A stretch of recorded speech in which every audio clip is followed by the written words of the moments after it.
महायुती सरकार एक नंबरचं खोटारडं सरकार आहे. उद्धव ठाकरेंची भाजपवर जहरी टीका.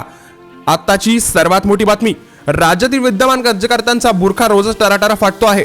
मग ते संतोष देशमुख हत्या प्रकरण असो, राज्यातील कायदा सुव्यवस्था असो, लाडकी बहीण योजना असो की शेतकऱ्यांची कर्जमाफी, प्रत्येक बाबतीत राज्य सरकार रोजचे उघडे नागडे होत आहे. असा टोला उद्धव ठाकरेंच्या शिवसेनेने लगावला आहे. संतोष देशमुख हत्या प्रकरणी रोज नवीन खुलासे होत आहेत आणि गृह खाते सांभाळणारे मुख्यमंत्री तपास सुरू आहे, कोणालाही सोडणार नाही हेच डमरू वाजवत आहेत. असा टोला ठाकरेंच्या शिवसेनेनं मुख्यमंत्री गृहमंत्री देवेंद्र फडणवीस यांचा थेट उल्लेख न करता केला आहे. विधानसभा निवडणुकीपूर्वी ही सर्व मंडळी राज्यातील तमाम लाडक्या बहिणींचे लाडके भाऊ वगैरे झाले होते. या योजनेवरून त्यांनी स्वतःला पंचायती ओळून घेतल्या होत्या. विधानसभा निवडणुकीत त्या मंडळींनी जे यश मिळाले त्यात मोठा वाटा याच लाडक्या बहिणींचा होता असं ते मोठ्या तोंडाने सांगत होते. मात्र आता सत्तेत बसल्यावर त्यांच्या मोठ्या तोंडाचा चंबू झाला आणि लाडक्या बहिणींना निकषाच्या चाळणीमध्ये ढकलण्याचे उद्योग त्यांनी सुरू केले. या चाळणीतून सुमारे 50 लाख लाडक्या बहिणींना आवडत्या होणार असल्याचं सांगण्यात येत आहे.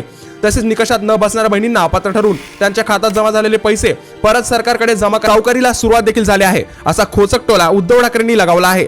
धुळ्यातील एका लाडक्या बहिणीच्या सरकारच्या या धुमजा धोरणाचा फटका बसला आहे. तिला मिळालेले 7,500 रुपये सरकारने परत घेतले आहेत. विधानसभा निवडणुकीपूर्वी उफाळून आलेले सत्ताधाऱ्यांचे बंधुप्रेम सत्तेत बसताच असे आटत चालले आहे. शेतकऱ्यांच्या कर्जमाफीवरून या मंडळींनी धुमजाव केला आहे. खुद्द राज्याचे कृषी मंत्र्यांनीच लाडकी बहीण योजनेमुळे सरकारच्या तिजोरीवर ताण पडत असल्याचं शेतकऱ्यांनी कर्जमाफी विसरावी असं जाहीर करून हात वर केले आहेत. विधानसभा निवडणुकीच्या वेळी भाजपने आपल्या जाहीरनाम्यात लाडकी बहीण आशा सेविकांपासून शेतकऱ्यांपर्यंत घोषणा आणि आश्वासनाचा पाऊस पडला होता.